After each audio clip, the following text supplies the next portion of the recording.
وولده والناس اجمعین او کما قال النبی المصطفیٰ صلی اللہ علیہ وسلم۔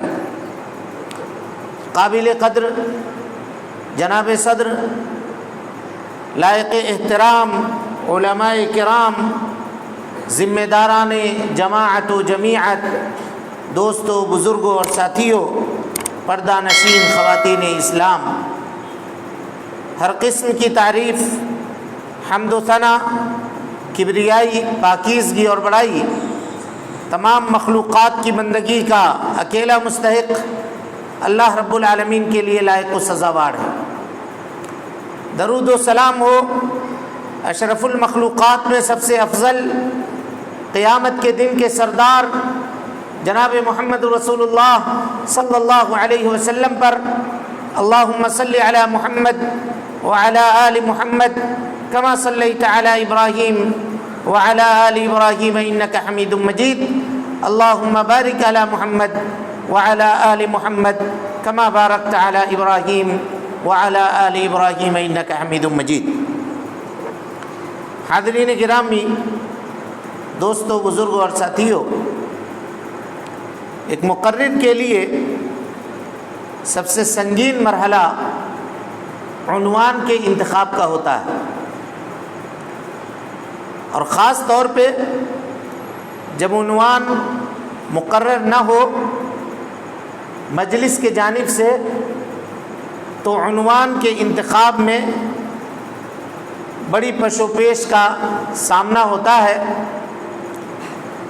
محفل نوجوانوں کی ہے، لائبریری کے تعلق سے گفتگو ہو رہی ہے۔ میں کوئی اور عنوان پہ بات کرنے والا تھا، لیکن اب چونکہ محفل دوسرے جانب ہے تو اللہ رب العالمین کے فضل اور اس کے توفیق سے چند باتیں ذہن کے اندر آئی ہیں۔ ہم یہاں وہاں سے کچھ باتیں آپ کے سامنے رکھنے کی کوشش کریں گے، اللہ رب العالمین سے اس دعا کے ساتھ کہ اللہ تعالی ہمارے کہنے کو بابرکت، ثمر آور اور مبارک کرے، اور آپ کے سننے کو اللہ رب العالمین بابرکت، ثمر آور اور مبارک کرے۔ ہمیں کہنے سے زیادہ اور آپ کو سننے سے زیادہ ہم دونوں کو اللہ رب العالمین اس کے اوپر عمل کرنے کی توفیق نصیب فرمائے۔ محترم حاضرین، آج کے اس پرفتن دور میں جہاں چاروں طرف سے یلغار ہے دین کے اوپر، نوجوانوں کے عقیدے کے اوپر، اور خصوصاً مسلمان نوجوانوں کو اپنا ہدف بنایا جا رہا ہے، اس میں خامی کہاں پر ہے، کمزوری کہاں پر ہے، اس کو ایک مرحلے سے اسٹیپ بائی اسٹیپ، جستہ جستہ سمجھنے کی کوشش کرتے ہیں۔ علامہ ابن قیم رحمۃ اللہ علیہ نے ایک کتاب لکھی، اس کتاب کا نام ہے الروح۔ روح نامی کتاب ہے۔ اس کتاب میں بڑی معرکۃ الآراء گفتگو انہوں نے روح کے متعلق کی ہے۔ ایک بات انہوں نے کہی اس کتاب کے اندر کہ اللہ رب العالمین نے انسان کے وجود کو دو چیزوں سے مرکب کیا ہے، غور کیجیے گا، ایک تو جسم ہے اور دوسرا روح ہے۔ دوسرا کیا ہے؟ روح ہے، اور دونوں ایک دوسرے سے ملے ہوئے ہیں۔ اگر دونوں کو ایک دوسرے سے الگ کر دیا جائے، یعنی انسان ہے، اس سے اگر روح نکال دی جائے تو پھر اس انسان کی کوئی قدر و قیمت باقی نہیں رہتی۔ اس کو غسل دے کے، کفن دے کر کے ہم لوگ لے جا کر قبرستان کے اندر دفن کر دیتے ہیں شرعی طریقے کے مطابق، کیونکہ اب اس کے اندر روح نہیں ہے۔ اور اگر صرف روح ہے، جسم نہیں ہے، تو اس روح کی بھی کوئی قدر و قیمت نہیں ہے۔ دونوں ایک دوسرے کے لیے لازم اور ملزوم ہے۔ یہ دنیا کی حیثیت سے گفتگو کر رہا ہوں میں، دنیا کی۔ عالم برزخ میں یا عالم آخرت میں پھر دونوں کا حکم الگ ہوگا۔ گفتگو علمی ہے، ذرا غور سے سمجھیے۔ کہتے ہیں کہ اللہ رب العالمین نے جسم کی تخلیق مٹی سے کی ہے نا. اللہ تعالیٰ نے حضرت آدم علیہ السلام کو ایک جگہ پہ کہا خلق الانسان من صلصال کالفخار، کھنکھناتی ہوئی مٹی سے، یعنی وہ مٹی جس کو پکا دیا جائے اور پکا دینے کے بعد اگر آپ سراہی کو یا مٹکے کو بجاتے ہیں تو کھن کھن کی جو آواز آتی ہے، کالفخار کہا پکی ہوئی مٹی. ایک جگہ کہا من صلصال من حمأ مسنون، ایسی مٹی جس کے اوپر مکھیاں بھنبھنا رہی تھی. ایک جگہ پر اللہ رب العالمین نے کہا کہ خلق الانسان من طین، اللہ رب العالمین نے مٹی سے پیدا کیا. تو کئی ایک مراحل ہیں، مٹی رکھا گیا اور اس کے بعد اس میں پانی ڈال کر کے اس کو گوندا گیا تو وہ مٹی کی شکل ہو گئی، گارے کی شکل ہو گئی، اور پھر کچھ دنوں تک اس کو چھوڑ دیا گیا تو طین لازب ہو گیا، وہ چپچپا مٹی. اور کچھ دنوں تک جب اس کو چھوڑ دیا گیا تو پھر صلصال کالفخار، کھنکھنانے والی مٹی وہ ہو گئی. الغرض اللہ رب العالمین نے انسان کے جسم کی تخلیق مٹی سے کی ہے. متفق، اس میں کوئی اختلاف کسی کا نہیں ہے. تو جب جسم مٹی سے بنایا گیا تو اس کی غذا کا انتظام بھی اللہ رب العالمین نے مٹی سے کیا. چاول، دال، روٹی، گیہوں، اناج، یہ سب کہاں سے اگتا ہے بتائیے؟ سب کا تعلق زمین سے ہے. اور یہ ساری چیزیں جب آدمی کھاتا ہے تو اس سے اس کی روح کو تقویت نہیں ہوتی ہے. یہ الگ بات ہے کہ ہم کہتے ہیں کہ اگر لمبا دم نہ کھایا جائے تو ایمان کمزور ہو جائے گا، یہ الگ بات ہے. اس سے یعنی غذا کا روح سے کوئی تعلق نہیں ہے. ہاں، غذا اگر نہ لی جائے تو روح کا جسم سے تعلق باقی نہیں رہے گا. وما جعلنا جسدا لا یاکلون الطعام، ہم نے کوئی جسم ایسا نہیں بنایا ہے جو کھانا نہ کھائے اور زندہ رہے. اللہ رب العالمین نے کہا کھانا کھانا پڑے گا اگر آدمی زندہ ہے تو، اور اگر جان بوجھ کر کے کھانا پینا اگر آدمی چھوڑ دیتا ہے اور اس کی وفات ہو گئی تو اس کی موت حرام کی موت ہوئی. اس لیے کھانا بھی ضروری ہے، لیکن کھانے سے پرورش جسم کی ہو رہی ہے، روح کی نہیں ہو رہی ہے. سمجھ رہے ہیں؟ روح کی ہو رہی ہے. تو جسم چونکہ مٹی کا ہے تو اللہ تعالیٰ نے مٹی سے اس کا انتظام کر دیا. روح کہاں کی ہے؟ روح کہاں کی ہے؟ حدیث دیکھیے، اللہ کے نبی جناب محمد رسول اللہ صلی اللہ علیہ وسلم نے فرمایا تم میں کا ہر آدمی 40 دنوں تک ایک مدت میں اپنے ماں کے پیٹ میں ہوتا ہے، پھر کچھ دن تک ایک مرحلہ اس کے اوپر گزرتا ہے، یہاں تک کہ جب 120 دن کمپلیٹ ہوتا ہے، 4 مہینہ، تو اللہ رب العالمین فرشتے کو حکم دیتا ہے، وہ فرشتہ اللہ کے پاس سے روح لے کر کے نازل ہوتا ہے اور روح وہاں پھونک دی جاتی ہے 4 مہینے کے بعد، 120 دن کے بعد. تو روح کہاں سے آئی؟ بولیے کہاں سے آئی روح؟ روح کہاں سے آئی؟ آسمان سے. فرشتہ لے کر کہاں سے اترا؟ آسمان سے. تو جب روح آسمانی ہے تو اس کی غذا بھی بولیے آسمانی ہے. اللہ رب العالمین نے اس کی غذا کو بھی آسمان سے نازل کیا. تو اس کی غذا کیا ہے؟ بولیے اس کی غذا کیا ہے؟ آسمانی ہے. تو آسمانی کون سی غذا ہے؟ ایک اللہ کی کتاب، دوسری جناب محمد رسول اللہ صلی اللہ علیہ وسلم کی سنت. یہ غذا ہے. ہم نے اپنے نونہالوں کے لیے، اپنے بچوں کے لیے، اپنے نوجوانوں کے لیے، سماج میں رہنے والے لوگوں کے لیے جسمانی غذا کا انتظام خوب کیا. بحیثیت گارجین، بحیثیت والدین، ہم یہ کوشش کرتے ہیں کہ ہمارا بچہ ایک ٹائم بھی بھوکا نہ سوئے، بلکہ اگر چھوٹا ہے تو اس کو مارنے کی بھی ضرورت پڑے کھانا کھانے کے اوپر تو ماں باپ وہ سختی بھی کرتے ہیں کہ کھا کر کے سو، بھوکے نہ سو. لیکن کیا ہم نے اس کے روح کی غذا کا انتظام کیا؟ یہ سوال ہے.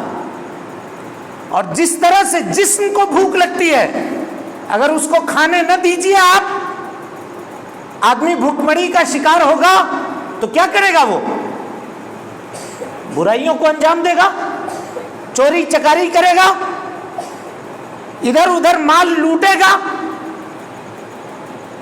اور اسی طریقے سے اگر آپ روح کی غذا کا انتظام نہیں کرتے ہیں تو وہ اپنی غذا کہاں سے استعمال کرے گا؟ کہاں سے اختیار کرے گا؟ کہاں سے حاصل کرے گا؟ اس جگہ سے حاصل کرے گا، اس سماج سے حاصل کرے گا جہاں وہ رہتا ہے، اس سوسائٹی سے حاصل کرے گا، جو اس کے دوست ہیں ان سے سیکھے گا، یا اس کے ہاتھ میں جو موبائل ہے اس سے وہ لے گا. کتاب و سنت کی غذا کا انتظام جب سے قوم کے نوجوانوں کے لیے ترک کر دیا گیا، چھوڑ دیا گیا، اسی دن سے یہ قوم زوال پذیر ہو گئی، اتر گئی. اور یہ کہا گیا کہ علم کی تقسیم علم نافع اور غیر نافع تو کی جا سکتی ہے، لیکن دینی اور عصری نہیں کی جا سکتی. ہر وہ علم جو نفع بخش ہے اسلام نے اس کو سیکھنے کا حکم دیا ہے. ہر علم جو فائدہ دینے والا ہے اس کو اسلام نے سیکھنے کا حکم دیا، اور ہر وہ علم جو نقصان پہنچانے والا ہے اسلام نے اس کو اس سے الگ رہنے اور اس سے دور رہنے کا حکم دیا.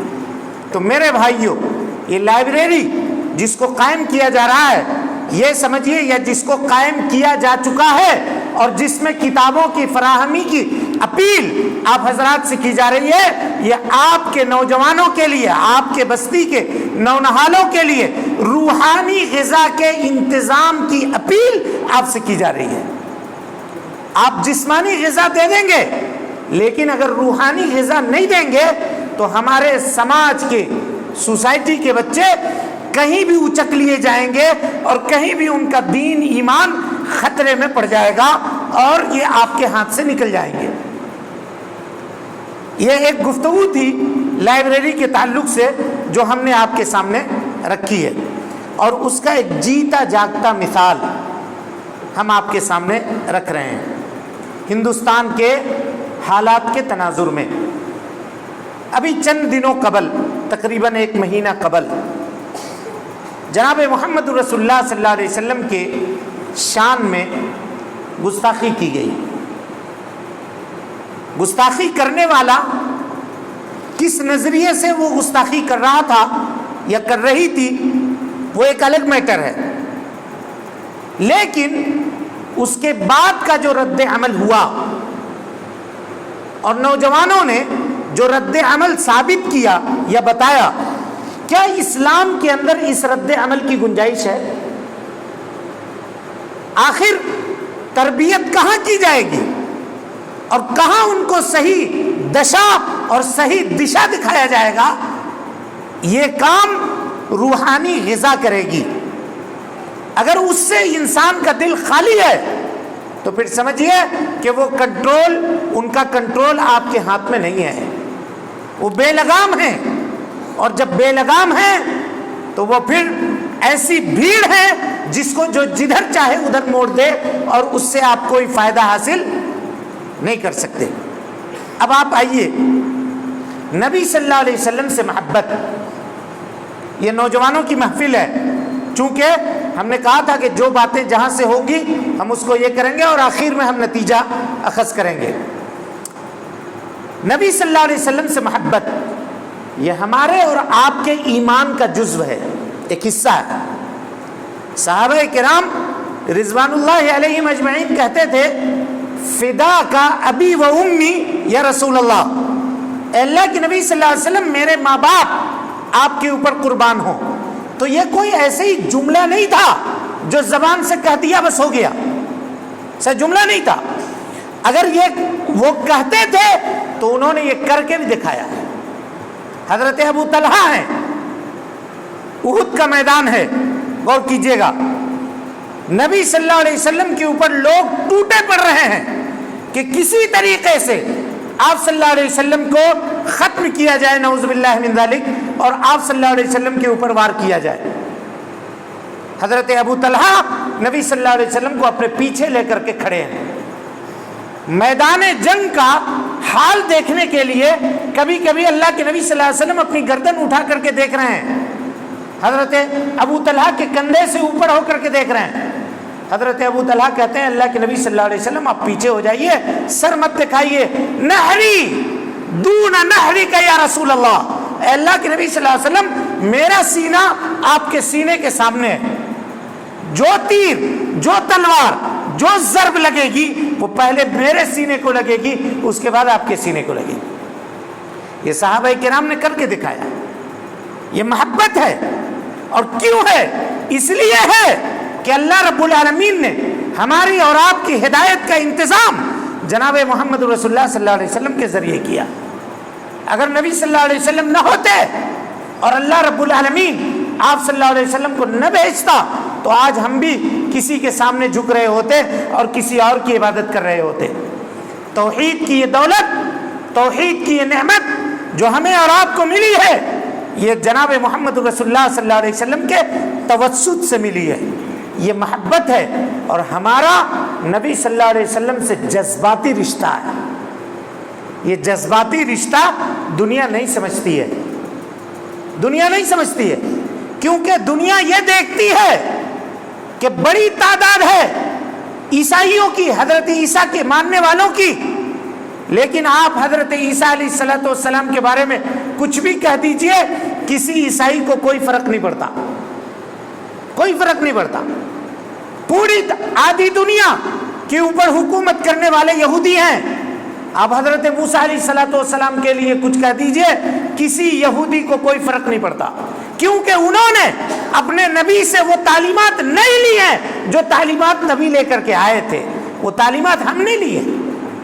اسی لیے اگر ہمارے نبی کے شان میں کوئی گستاخی کہیں بھی ہوتی ہے تو ہمیں غصہ آتا ہے، اور یہ غصہ آنا ہمارے عقیدے کی علامت ہے، یہ ہمارے ایمان کی علامت ہے، اور ہم یہ دعا کرتے ہیں کہ اللہ رب العالمین اس غصے کو ہمارے سینے کے اندر باقی رکھے، کہ ہمارے پاس یہ محبت کے علاوہ اور ہے کیا چیز؟ نبی صلی اللہ علیہ وسلم سے محبت کے علاوہ ہم اہل حدیثوں کے جھولی اور دامن میں کچھ بھی نہیں ہے۔ اللہ کی توحید ہے اور جناب محمد رسول اللہ صلی اللہ علیہ وسلم کی رسالت کا اقرار ہے، اس کے علاوہ اور کچھ بھی نہیں ہے۔ لیکن اب غور کیجئے گا، یہ وہ نقطہ ہے، یہ امت نماز پہ متفق نہیں ہو سکی، یہ امت حج پہ متفق نہیں ہو سکی، اختلاف ہے، لیکن جناب محمد رسول اللہ صلی اللہ علیہ وسلم کے عصمت کے اوپر، آپ کی عفت کے اوپر، آپ کے آبرو کے اوپر پوری دنیا متفق ہے۔ ایک کونے میں کوئی بات ہوتی ہے، پورے دنیا سے مسلمان کھڑے ہوتے ہیں اور اپنی آواز کو بلند کرتے ہیں۔ یہ محبت ہے، اور یہ محبت باقی رہنی چاہیے، اور یہ محبت ہمیشہ قائم و دائم رہنا چاہیے۔ یہ غصہ ہمیشہ ہمارے سینے کے اندر ہونا چاہیے کہ ہمارے نبی جناب محمد رسول اللہ صلی اللہ علیہ وسلم کے شان میں اگر کوئی گستاخی کرتا ہے تو ہم ہر چیز برداشت کرنے کے لیے تیار ہیں، یہ برداشت کرنے کے لیے تیار نہیں۔ یہ ہمارے ایمان کی علامت ہے۔ اس لیے کہ وہ شخص اپنے عقیدے کا دھیان دے جو بیلنس کرتا ہے۔ اگر حق اور باطل کے درمیان تفریق کرنے کی تمیز آپ کے سینے میں نہیں ہے تو یہ جان لیجئے آپ کا عقیدہ کمزور ہے۔ عقیدہ اگر مضبوط ہے تو حق اور باطل کے درمیان فرق کرنے کی تمیز اللہ رب العالمین آپ کے سینے کے اندر ڈالے گا، اور حق اور باطل کے درمیان فرق کرنے کی تمیز اگر آپ کے سینے میں نہیں ہے تو یہ جان لیجئے کہ آپ اللہ رب العالمین کے متقی بندے بھی نہیں ہیں۔ اللہ اکبر۔ اللہ تعالیٰ کہتا ہے یا ایھا الذین آمنوا ان تتقوا اللہ، اے ایمان لانے والو اگر تم اللہ کا تقوی اختیار کرو گے، یجعل لکم فرقانا، اللہ رب العالمین حق اور باطل کے درمیان تمیز کرنے کی صلاحیت تمہارے دل کے اندر پیدا کر دے گا۔ پتہ یہ چلا کہ نبی صلی اللہ علیہ وسلم کی شان میں اگر کہیں گستاخی ہوتی ہے تو اس سے ہمارے سینے کے اندر تکلیف پہنچتی ہے، نوجوان تکلیف محسوس کرتے ہیں، ناراض ہوتے ہیں، غصہ ہوتے ہیں۔ لیکن اب یہاں دور شروع ہوتا ہے لائبریری کا، اس غصے کو دشا دینا، اس غصے کو جلا دینا، اس کا صحیح استعمال کرنا، یہ ہم کو تعلیم سکھاتی ہے۔ کیا سکھاتی ہے؟ کون سی چیز سکھاتی ہے؟ تعلیم سکھاتی ہے۔ اب ظاہر ہے ہم سب کو تو یہ نہیں کہہ سکتے کہ آپ لوگ مدرسے میں داخلہ لے لیجئے، کیونکہ سماج کو انجینئرز کی بھی ضرورت ہے، ڈاکٹرز کی بھی ضرورت ہے، سماج کو اور دوسرے چیزوں کی بھی ضرورت ہے۔ تو آپ اپنے جس میدان میں ہوں اس میدان میں جائیے، لیکن کوئی نہ کوئی لائبریری آپ کی بستی میں ایسی ہونی چاہیے جو آپ کو دین کی سمجھ عطا کرے۔ اس لیے کہ اگر علم آپ کے پاس ہے اور علم کو وحی الہی کا لگام نہیں پہنایا گیا ہے تو جان لیجئے وہ بندر کے ہاتھ میں استورا ہے، وہ کیا کرے گا؟ وہ اپنے ہی گردن کاٹ لے گا، کسی کو فائدہ نہیں پہنچا سکتا۔ اور آپ جانتے ہیں بڑے بڑے لوگ جو سائنسداں ہونے کا دعویٰ جنہوں نے کیا، آخر عمر میں آ کر کے انہوں نے اللہ کے وجود کا انکار کر دیا، علم نہ ہونے کی وجہ سے۔ دین علم نے بہت بڑے ڈاکٹر ہیں، لیکن کبھی والد نے نماز پڑھنے کی تلقین نہیں کی، کبھی کسی مدرسے میں نہیں بھیجا، کبھی کسی قرآن مجید کسی مولانا کے سامنے بیٹھ کر کے نہیں پڑھوایا۔ نتیجہ یہ ہوا، ہم نے دیکھا ہے بوڑھے جب ہوئے تو ریکویسٹ کرتے تھے کہ ذرا ہمیں سکھا دیجئے، ہم قرآن مجید ایک مرتبہ تو کم سے کم ختم کر لیں۔ ایسے بھی لوگ موجود ہیں۔ تو کیا جواب آپ دیجئے گا؟ کہنے کا مطلب یہ ہے کہ اس نوجوانوں کے ان معاملے کو سنبھالنے کا کام یہ کتاب کریں گے، یہ علماء کریں گے۔ صرف کتاب نہیں، کتاب کے ساتھ ساتھ علماء کی رہنمائی، ورنہ اگر صرف کتاب کے حوالے کر دیا جائے تو پھر کتاب کو بغیر عالم کے کتاب کو سمجھنے والا وہ ویسے ہی ہے جیسے اندھیری رات میں لکڑی کوئی آدمی چن رہا ہو اور لکڑی کے ساتھ ساتھ سانپ کو بھی اٹھا کر کے اپنے بوری میں رکھ لیا، اور گھر گیا تو سانپ نے خود کو اس کو بھی ڈسا اور جو لکڑی گھر میں جلا رہی تھی کھانا بنانے کے لیے اس کو بھی ڈسا، پورا کا پورا گھر تباہ ہو سکتا ہے۔ اس لیے علماء کی نگرانی میں علم کو سیکھنے کی کوشش کیجیے۔ اور اس کے بعد آئیے اس غصے کو کیسے کنٹرول کیا جائے، یہ بڑا سوال ہے۔ کیسے کنٹرول کیا جائے؟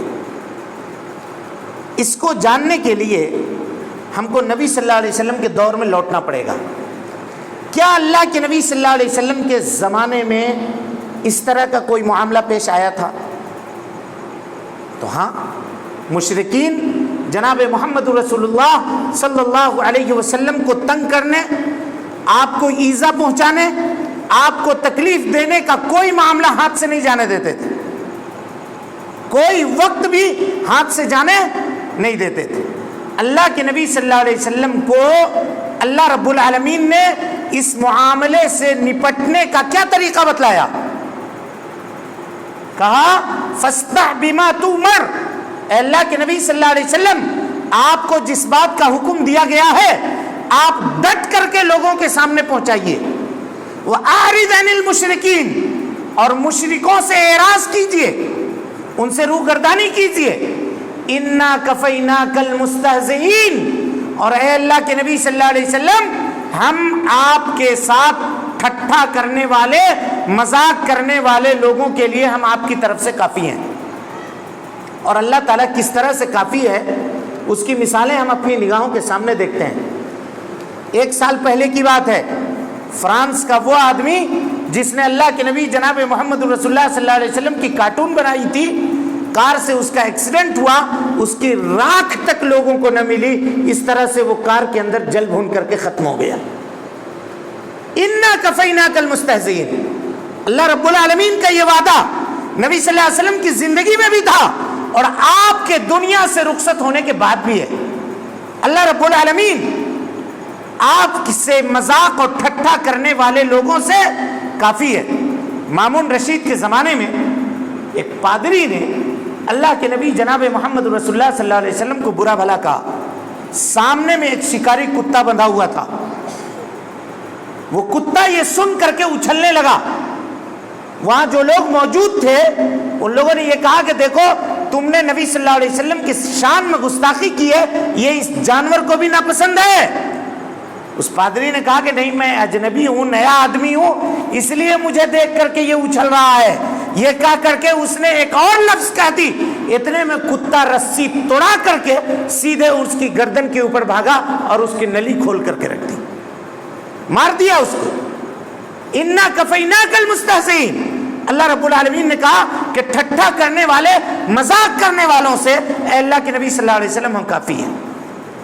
لیکن ہم کو کرنا کیا ہے؟ آگے آئیے آیت کو دیکھیے. کہا الذین یجعلون مع اللہ الہا آخر, وہ لوگ جو اللہ کے علاوہ دوسروں کو معبود بناتے ہیں. فسوف یعلمون, ان قریب وہ جان لیں گے. وَلَقَدْ نَعْلَمُ, اور مجھے یہ بھی معلوم ہے, اللہ تعالیٰ یہ کہتا ہے, أَنَّكَ يَضِيقُ صَدْرُكَ بِمَا يَقُولُونَ, یہ لوگ جو کچھ کہہ رہے ہیں اے اللہ کے نبی صلی اللہ علیہ وسلم, اس سے آپ کا دل تنگ ہو جاتا ہے. ظاہر ہے نبی صلی اللہ علیہ وسلم بھی انسان تھے. ہم کو اور آپ کو اگر کچھ کہا جائے تو ہمارا اور آپ کا دل بھی تنگ ہوتا ہے. نبی صلی اللہ علیہ وسلم کا دل بھی تنگ ہوتا تھا مشرکین کے طعنے کو سن کر کے, ان کی باتوں کو سن کر کے. اللہ تعالیٰ کہتا ہے کہ اللہ کے نبی صلی اللہ علیہ وسلم, ہم جانتے ہیں کہ آپ کا دل تنگ ہوتا ہے ان لوگوں کی باتوں کو سن کر کے. تو آپ کیا کیجئے, کیا کیجئے, یہی سوال ہے. کیا جھنڈا لے کر کے سڑک پہ نکل جائیے, جلوس نکالیے, کیا کیجئے؟ بولیے کیا کیجئے؟ وَلَقَدْ نَعْلَمُ أَنَّكَ يَضِيقُ صَدْرُكَ بِمَا يَقُولُونَ, یہ لوگ جو کہہ رہے ہیں یہ سن کر کے آپ کا دل تنگ ہو جاتا ہے. ہم یہ نہیں کہہ رہے ہیں کہ مظاہرہ کرنا ناجائز یا حرام ہے. مظاہرہ اس وقت کیجئے جب وہ فائدہ دے. اب آپ دیکھ رہے ہیں کہ ایک ایسی حکومت ہے جس کو مظاہروں سے کوئی فرق نہیں پڑتا, جبکہ وہ الٹا مظاہروں کو ہمارے خلاف استعمال کرتی ہے. کتنے گھر ہیں جو توڑ دیے گئے انہی مظاہروں کے چکر میں, کتنے گھروں کے چراغ ہیں جن کو بجھا دیا گیا گولیوں کے ذریعے سے انہی مظاہروں کے چکر میں. کتنے جگہوں پہ کرفیو لگا دیے گئے, کتنے مسجدوں کو نقصان پہنچایا گیا اسی مظاہرے کے چکر میں.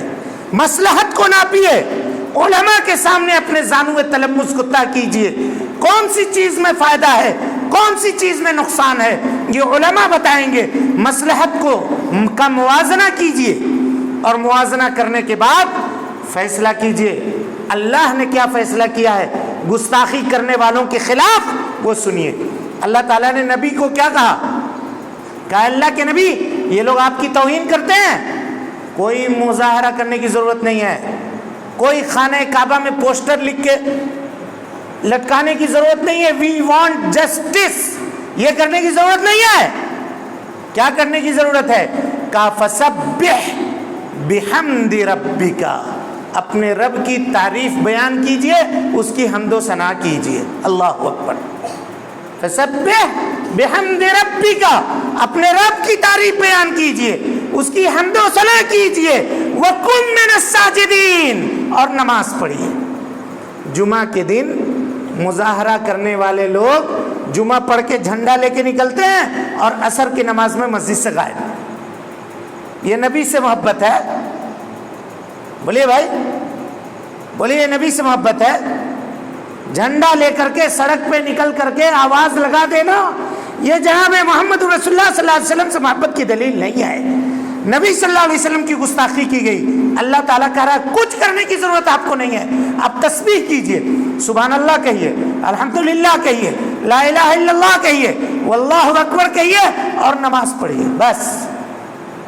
اگر غصے کا اظہار کرنا ہے تو نوجوان نمازی بن جائیں, یہ ان کے غصے کا اظہار ہے.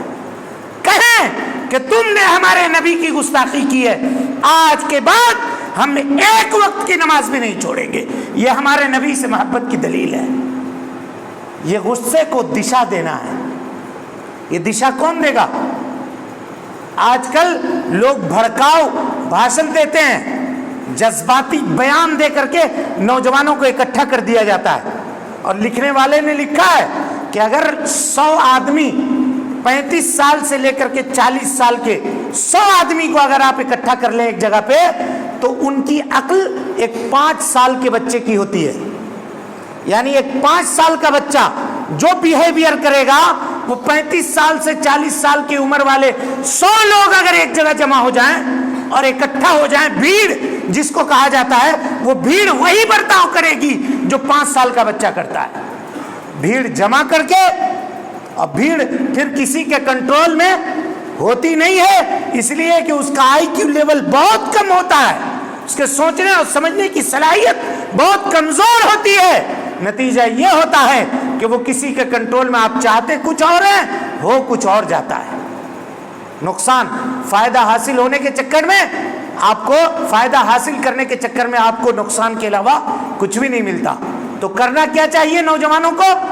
اپنے غصے کے اظہار کرنے کے لیے اللہ کی حمد و ثنا کرنی چاہیے اور نماز ادا کرنی چاہیے. اس کے بعد اللہ رب العالمین نے کہا وَاعْبُدْ رَبَّكَ حَتَّى يَأْتِيَكَ الْيَقِينَ. اے اللہ کے نبی صلی اللہ علیہ وسلم اپنے رب کی عبادت کیجئے یہاں تک کہ آپ کو موت آ جائے.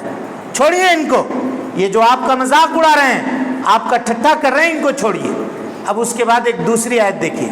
قرآن مجید کی سب سے چھوٹی سورت کا کیا نام ہے؟ سب سے چھوٹی سورت سورۃ الکوثر کیوں نازل ہوئی؟ سورۃ الکوثر کے نازل ہونے کا سبب کیا ہے؟ مشرکین نے اللہ کے نبی صلی اللہ علیہ وسلم کو یہ کہا کہ اللہ کے نبی، جب آپ صلی اللہ علیہ وسلم کے صاحبزادے حضرت عبداللہ کا انتقال ہوا تو مشرکین نے یہ کہا کہ اب آپ کا نام لینے والا اس دنیا میں کوئی نہیں بچے گا، آپ کا نسل ختم ہو گیا. چونکہ نرینہ بیٹا جو تھا آپ کا بیٹا، اس کا تو انتقال ہو گیا، تو آدمی کی نسل بیٹے سے چلتی ہے. اب آپ کے پاس کوئی بیٹا نہیں ہے تو آپ کا کون نام لے گا؟ یہ سن کر کے جناب محمد رسول اللہ صلی اللہ علیہ وسلم کو بہت تکلیف ہوئی. ایک تو بیٹے کے جدائی کا غم تھا، اوپر سے قوم والے، سماج والے دلاسا دینے کے بجائے اگر تانا دیں تو آدمی کے دل کے اوپر کیا گزرے گی؟ تکلیف میں آ گئے. اللہ کے نبی صلی اللہ علیہ وسلم، اللہ رب العالمین نے آیت نازل کی اِنَّا أَعْطَيْنَاكَ الْكَوْثَرَ.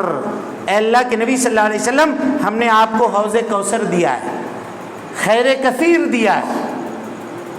کیا کیجئے؟ بولیے، آگے بولیے، کیا کیجئے؟ فَصَلِّ لِرَبِّكَ، اپنے رب کے لیے نماز پڑھیے. وہاں بھی جب نبی صلی اللہ علیہ وسلم کے شان میں توہین کی گئی، آپ صلی اللہ علیہ وسلم کو تانا دیا گیا، آپ صلی اللہ علیہ وسلم کے ساتھ گستاخی کا معاملہ ہوا، تو اللہ رب العالمین نبی صلی اللہ علیہ وسلم کو کیا حکم دے رہا؟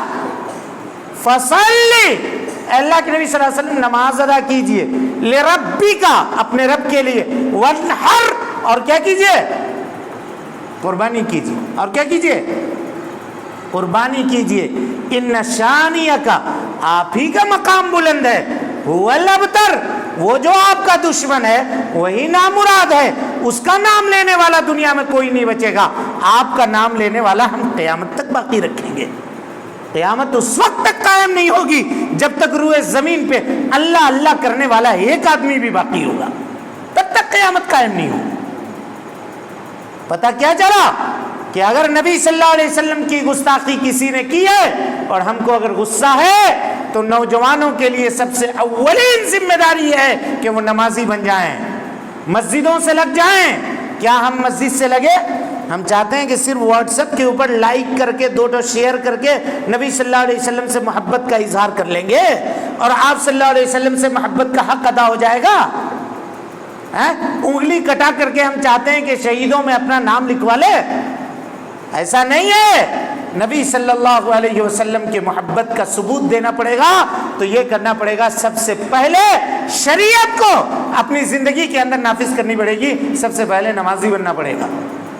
اور یہاں ایک بات آئی اور سنیے، ابھی ہم لوگ ایک عبادت سے فارغ ہوئے ہیں، قربانی سے. بڑی عظیم عبادت ہے، 4 دنوں تک کر کے، آج شاید 5واں 6واں دن ہے. آج ابھی گوشت باقی ہے، خلال اب تک جاری ہے، اس کی جو چاشنی ہے وہ ہماری زبان سے ابھی جدا نہیں ہوئی ہے، اور اس کی دعا کیا کرتے ہیں جب جانور کو ذبح کرتے ہیں؟ تو معاشرے کے لیے لمحہ فکریہ ہے، کہتے ہیں انی وجہت وجہی للذی فطر السماوات والارض حنیفا وما انا من المشرکین، اور اس کے بعد کہتے ہیں انا بولیے صلاتی، تو جو نماز پڑھتا ہے وہ تو ٹھیک ہے، اور جو نماز پڑھتا ہے اس کو اللہ سے شرم نہیں آتی ہے، کہتا ہے انا صلاتی، میری نماز، کون سی نماز؟ خالی جمعہ کہ عید بقرعید؟ کون سی نماز؟ اللہ سے جھوٹ بول رہا ہے، انا صلاتی، میری نماز، کہاں تیری نماز؟ کون سی نماز؟ کیسی نماز؟ اور جب پہلی سیڑھی میں فیلیور ہے، نماز نہیں ہے، تو بعد والا جو جملہ کہہ رہا ہے نسوکی، میری قربانی، اللہ تعالیٰ کہے گا نہیں چاہیے، لے جاؤ تیری قربانی، کیونکہ یہ جس نبی کی سنت ہے اس نبی نے اپنے بچے کو چھوڑا تھا حرم کے میدان میں، کہا ربنا انی اسکنت من ذریتی بواد، اے اللہ رب العالمین اپنے بچے کو میں ایک ایسی وادی میں رکھ رہا ہوں غیر ذی زرع، جو کھیتی باڑی کے لائق نہیں ہے، عند بیتک المحرم، تیرے پاک گھر کے پاس ہے، کیوں چھوڑ رہا ہوں؟ ربنا لیقیموا الصلاۃ، اس لیے چھوڑ رہا ہوں تاکہ یہ نماز قائم کرے، اور ہم سنت ابراہیمی ادا کر کے گوشت کھا رہے ہیں اور بے نمازی ہیں۔ جس نبی کی یاد منا رہے ہیں اس نے اپنے بیوی بچے کو نماز پڑھنے کے لیے اپنے سے دور کر دیا، حرم کے میدان میں لے جا کے چھوڑ دیا، کہ جاؤ تم لوگ نمازی بنو وہاں، اور ہم بے نمازی ہو کر کے جانور ذبح کر کے گوشت کھا رہے ہیں۔ اللہ رب العالمین ہم کو قبول کر لے گا اور ہماری قربانی کو قبول کر لے گا؟ یہ لمحہ فکریہ ہے، یہ سمجھنے والی بات ہے، اور اگر نہیں ہے میرے بھائیو تو اب بھی گوشت باقی ہے، توبہ کیجئے اور اللہ سے معافی مانگیے۔ لن ینال اللہ لحومها ولا دماؤها ولکن ینالہ التقوی منکم، تقوی کو واپس لائیے، اپنے سینے کے اندر ایمان کی لو جگائیے، دوبارہ اپنے ایمان کی تجدید کیجئے، اللہ کے دربار میں صدق دل سے پلٹیے، توبہ کیجئے۔ اللہ رب العالمین گناہوں کو معاف کرنے والا اور مہربانی کرنے والا، رحم کرنے والا، بڑا مہربان ہے، وہ گناہوں کو معاف کرے گا۔ اب اس کے بعد یہ پہلی چیز ہوئی کہ آدمی کو اپنے غصے کے اظہار کرنے کے لیے کیا کرنا ہے؟ بولیے نمازی بننا ہے، یعنی نبی صلی اللہ علیہ وسلم کی گستاخی اگر ہوئی ہے دنیا کے کسی بھی کونے میں، کسی بھی کونے میں اگر گستاخی ہوئی ہے تو ہم کو جواب کیا دینا ہے؟ نمازی۔ یہ ہم نہیں کر رہے ہیں، قرآن کی آیت پڑھا ہے اور ترجمہ کیا ہے۔ وَلَقَدْ نَعْلَمُ أَنَّكَ يَضِيقُ صَدْرُكَ بِمَا يَقُولُونَ، اللہ نے کہا فَسَبِّحْ بِحَمْدِ رَبِّكَ وَكُن مِّنَ السَّاجِدِينَ، سجدہ کرنے والے بنیے، وَكُن مِّنَ السَّاجِدِينَ، اور اللہ اکبر۔ اللہ کے نبی صلی اللہ علیہ وسلم کے سجدوں کا حال کیا تھا؟ رات رات بھر کھڑے ہو کر کے نماز پڑھتے تھے، پاؤں سوج جاتا تھا، اس کو اللہ تعالیٰ کہہ رہا ہے سجدہ کیجئے۔ ہم کو رات کو 5 وقت بھاری ہے تو ہم کو کیا حکم ہوگا وہ آپ غور کیجئے گا۔ فسبح بحمد ربک وکن من الساجدین واعبد ربک حتی یاتیک الیقین، اور دوسری جگہ پہ اللہ رب العالمین نے کہا انا اعطیناک الکوثر فصلی لربک وانحر ان شانئک هو الابتر، فصلی لربک، اپنے رب کے لیے نماز پڑھیے۔ پتہ یہ چلا کہ مسلمانوں کے اوپر واجب ہے کہ اگر جناب محمد رسول اللہ صلی اللہ علیہ وسلم کی پوری دنیا میں کہیں بھی گستاخی کی گئی ہے تو وہ ناراض ہو، اور ناراضگی کے اظہار کے لیے اگر کوئی مسلمان نماز میں کوتاہی کرتا ہے تو وہ 5 وقتہ مضبوط نمازی بن جائے۔ پہلی چیز۔ اب اس کے بعد دوسری چیز آئیے، ہم نبی صلی اللہ علیہ وسلم کے لیے جان دے سکتے ہیں، ہے کہ نہیں؟ بولیے بھائی، ہم لوگ بولتے ہیں کہ نہیں؟ نبی صلی اللہ علیہ وسلم کے لیے جان دے سکتے ہیں، لیکن نبی صلی اللہ علیہ وسلم کو جان نہیں سکتے ہیں۔ جان دینا اور جاننا الگ ہے۔ جان دینے کے لیے منہ سے کہنا بہت آسان ہے، اور نبی صلی اللہ علیہ وسلم کو جاننے کے لیے محنت لگتی ہے، اس کے لیے لائبریری میں بیٹھنا پڑتا ہے، پڑھنا پڑتا ہے، علماء کے سامنے زانو تلمس طے کرنا پڑتا ہے، سیرت کے دروس قائم کرنے پڑتے ہیں، نوجوانوں کے درمیان سیرت پڑھانا پڑتا ہے، سیرت جاننی پڑتی ہے۔ اور ایک بات آپ کو بتا رہا ہوں، سیرت اور سیرت کیا ہے، سیرت کیا ہے، آپ غور کیجئے گا۔ پورا جو علم حدیث ہے نا، پورا علم حدیث، پورا کا پورا علم حدیث، اس کا جو سائنس ہے علم حدیث کا، اس کا مقصد کیا ہے آپ کو معلوم ہے؟ یہ جناب محمد رسول اللہ صلی اللہ علیہ وسلم کی سیرت کو محفوظ کرنا ہے۔ اللہ اکبر! دنیا کے کسی بھی آدمی کی سیرت کو اس طرح سے محفوظ نہیں کیا گیا جس طرح سے جناب محمد رسول اللہ صلی اللہ علیہ وسلم کی سیرت کو محفوظ کیا گیا۔